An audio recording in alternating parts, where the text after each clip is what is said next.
ઓડિશાના પુરીમાં વિશ્વમાં પ્રસિદ્ધ જગન્નાથ રથયાત્રા દરમિયાન એક અકસ્માત થયો હતો। શુક્રવારે રથ ખેંચતા દરમિયાન વધુ પડતી ભીડને કારણે 600 જેટલા શ્રદ્ધાળુઓ ઈજાગ્રસ્ત થયા હતા। હાલ તેમને હોસ્પિટલમાં દાખલ કરવામાં આવ્યા છે।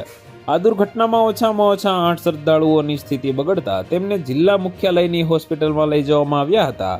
ભગવાન બલભદ્રના તાલ ધ્વજ રથને ખેંચતી વખતે આ દુર્ઘટના બની હતી।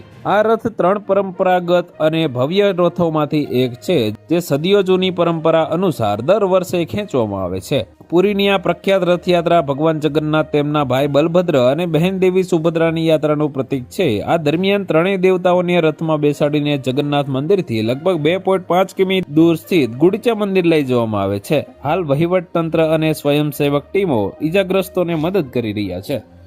તો વધુ માહિતી મેળવવા માટે ચેનલ સાથે જોડાયેલા રહો। વિડીયો પસંદ આવે તો લાઈક કરી દેજો। ચેનલમાં નવા છો તો સબસ્ક્રાઇબ કરી દેજો।